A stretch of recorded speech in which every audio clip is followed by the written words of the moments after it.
Assalamu alaikum wa rahmatullahi wa barakatuh.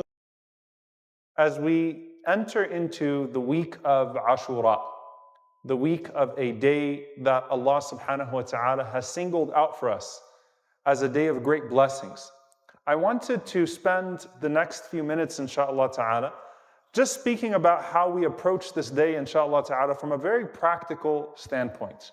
And every year, as we come across this day, we could choose to approach it from different angles.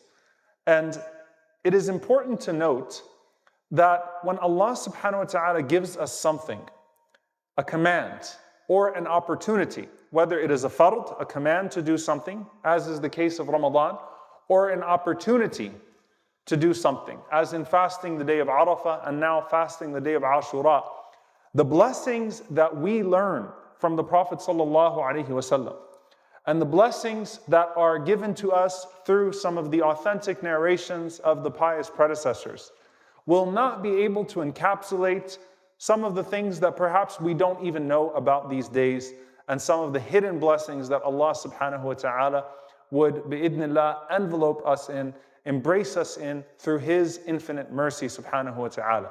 And so when you talk about the day of Ashura and what it is attributed to, first and foremost, there's a narration that we find in some of the books of Athar, the books where you have narrations of the previous prophets that mention that this was the day that the Safina of Nuh alayhi salam, the Ark of Noah, finally took its rest on Jabal al-Judi, on the mount. So after circulating for however long Allah subhanahu wa ta'ala caused it to circulate, that this would have coincided with the day that Allah subhanahu wa ta'ala caused the Ark of Nuh alayhi salam, the Safina of Nuh alayhi salam, to finally settle. And obviously the significance of that would be that this was a time where you had those that rebelled and transgressed that were drowned in their disbelief, including the son of Nuh alayhi salam, who was not spared due to his relationship to Nuh alayhi salam, and Allah subhanahu wa ta'ala saving the people of belief in an extraordinary way. And so of course there's a connection of that to what is the authentically narrated hadith in multiple books that is the main cause of us fasting this day.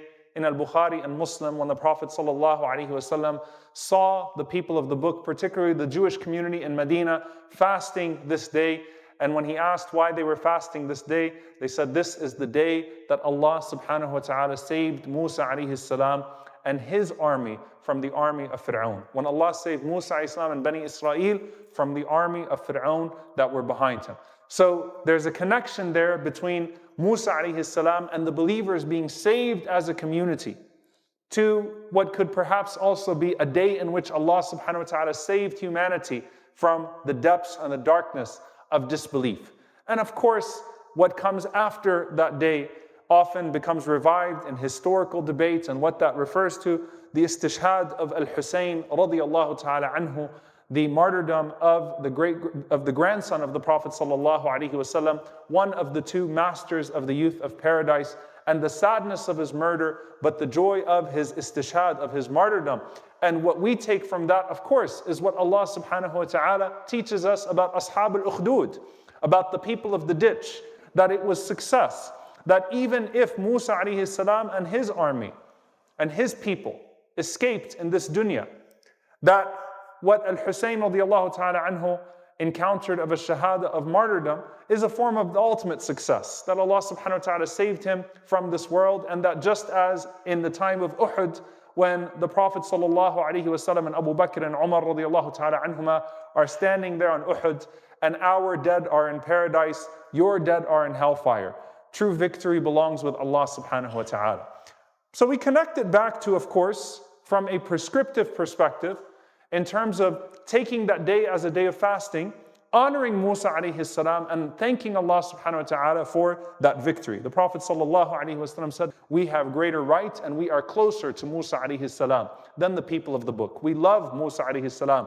We follow the way of Musa alayhi salam. We honor all of God's prophets. We honor their message by staying upon the creed of monotheism, the Abrahamic way, the way that is pleasing to Allah subhanahu wa ta'ala, and most crystallized through the Prophet sallallahu alaihi wasallam as we have it today. So we honor the prophets of Allah, and we thank Allah subhanahu wa ta'ala for that blessing, and we take the lessons of that day, that Allah subhanahu wa ta'ala grants success to those who maintain His way. And in a day where, subhanAllah, we see tyranny all over the world, you really cannot keep up. You really cannot keep up. Then you once again ground yourself in that aqeedah, in that creed. That true belief in Allah subhanahu wa ta'ala yields true victory, whether that victory manifests in this life or in the next. We base ourselves, ground ourselves in that creed, certainly. The Prophet ﷺ, however, on this day, contrary to what many people know, used to also fast this day in Mecca. And this is authentically narrated that Quraysh used to also fast this day. So the Jews in Medina fasted this day, Quraysh fasted this day. And the ulama mentioned some reasons for this, that just as some of the remnants of the Hajj, the way of Ibrahim alayhi salam, remains amongst the people of Mecca, and they had some adat, some traditions that they held on to that would have coincided with the truth, that this could possibly be one of those things. Just as, for example, when we talk about Ashura, aligning with incidents in the past as well, when Allah subhanahu wa ta'ala allowed for the 10 days of Moses, the 10 days of Musa alayhi salam, atmamnahu ashra, that we completed. Tamma miqatu rabbi, he completed the period with his Lord by adding 10 days, that coincided with the 10 days of Dhul Hijjah, the first 10 days of Dhul Hijjah. It could also be that there was a remnant of that there was something left over that guides people to the truth. And so the Prophet ﷺ used to fast that day, even in Mecca, which is authentically narrated. Now, what do we take from this, from how we approach this day? How are we supposed to act on this day, and how seriously should we take the fast? Ibn Abbas radiallahu ta'ala anhuma, he says, I have not seen a day that the Prophet ﷺ singled out and took more seriously than this day, Yawm Ashura, this day of Ashura, وَهَذَا الشَّهْرِ, and this month, meaning the best month after Ramadan for fasting is what? Muharram. This is the best month after the month of Ramadan for fasting, voluntary fasts. And subhanAllah, so it is the most blessed month of fasting, and this is the most blessed day, to the point that Ibn Abbas radiallahu ta'ala anhuma, some of the tabi'een, they said to them, عَجَبًا لَكُمْ يَا أَصْحَابَ رَسُولِ اللَّهِ, how strange are you, O companions of the Messenger of Allah sallallahu alaihi wasallam, you fast this day even when you travel. You fast the day even when you travel. Why is that? Whereas Ramadan, which are obligatory fasts, you put them off and you make them up. And he responded and he said, because Allah subhanahu wa ta'ala said about Ramadan, عِدَّةٌ مِّنْ أَيَّامٍ أُخَرٍ, that a person can make them up in days to come, but that is not the case for Ashura. So a person could even fast it when they are traveling to take advantage of the blessed day. And of course, those who are prohibited due to circumstances out of their hands, bidnillahi ta'ala, the reward is written down for them as well. Of course, we also know from the sunnah of the Prophet ﷺ that this was a day that was initially mandatory for the believers to fast. And then the Prophet ﷺ made it voluntary with the obligation of Ramadan. قال عليه الصلاة والسلام هذا يوم من أيام الله. This is one of the days of Allah.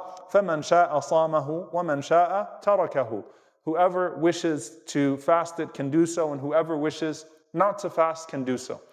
And we know lastly that the Prophet ﷺ, of course, in regards to Siyam, he alayhi salatu wasalam said that if he lived another year, he would add the 9th day to the day of the 10th. He would fast both the 9th and the 10th. And one of the reasons that the ulama mentioned, one of them, of course, to distinguish ourselves from the people of the book. Another one, خَشْيَةَ نَقْصِ الْهِلَالِ. Imam al-Nawawi rahimahullah says, in case the hilal, the sighting was off. وَقَالَ عَلَيْهِ الصَّلَاةُ وَالسَّلَامُ إِنِّي أَحْتَسِبُ عَلَى اللَّهِ أَنْ يُكَفِّرَ السَّنَةَ الَّتِي قَبْلَهُ. I seek from Allah subhanahu wa ta'ala that this day will expiate all of the sins of the previous years. How beautiful is that? Now what I want to transition to, inshallah ta'ala, in conclusion to this, in general, a day of fasting should be honored with good deeds. In general, a day of fasting should be honored with sadaqah, should be honored with charity, should be honored if you can with praying janazah if there's a janazah to pray and following the janazah. Should be honored with visiting the sick if you can visit the sick. This is a general day of fasting. It should be infused with good deeds and deprived of sins that would take away the blessings. So of course, a day that is the most preferred day of the most preferred days to fast after Ramadan, how will you honor that fast? And so you find some of the narrations, one narration, which is in Ibn Abd al-Barr and al-Bayhaqi, and it is disputed in its authenticity, and I have no care to go into that dispute on the minbar. There have been entire books written about this, but just to say that some of the scholars considered it authentic, others did not, that the Prophet ﷺ said that whoever spends generously on their family, on themselves and on their family on that day in sadaqah, Allah will be generous to that person, will spend upon that person for the entire year. Which is very interesting. And again, it's narrated in Shu'ab al-Iman, Ibn Abd al-Barr. Many of the scholars of the Sunnah, they spoke about this narration, and one of the proofs that they mentioned were that the narrators of the hadith itself said that we have practiced this and we have found that reward from Allah subhanahu wa ta'ala. Al-Hafidh ibn Rajab rahimahullah ta'ala, he narrates that Imam Ahmad rahimahullah said he heard Sufyan ibn Uyayna rahimahullah, who is not a Sahabi, but who's one of the Tabi'een, say that we have practiced this for 50 or 60 years and we only found good from Allah subhanahu wa ta'ala. That as we gave in sadaqah, spent in sadaqah, in charity, and the best of charity to spend on is your family, that Allah subhanahu wa ta'ala would increase that for you, and that Allah subhanahu wa ta'ala would spend on you, would reciprocate that generosity for the year as well. Again, whether or not it is specific as this or not, mark the day with ibadah, mark the day with worship, mark the day with charity. It is a day of gratitude, and if you are grateful, I will increase you. It is not the day of Arafah, which is marked by a day of dua, but it is a day that is legislated in the spirit of gratitude to Allah subhanahu wa ta'ala. So work, just like the family of Dawood alayhi salam was commanded to work deeds of gratitude on that day, give sadaqah on that day, make dua that day, of course. Do the deeds that would infuse your fast with barakah, with blessing and pleasure of Allah subhanahu wa ta'ala. And whether they are narrated or not, we know that Allah subhanahu wa ta'ala, His mercy is greater than anything that we can comprehend. May Allah subhanahu wa ta'ala allow us to reach that day, and may Allah azza wa jal accept it from us and accept all of our good deeds in Ramadan and in Sha'ban and Shawwal and Muharram and Dhul Hijjah and beyond throughout the year. Allahumma ameen.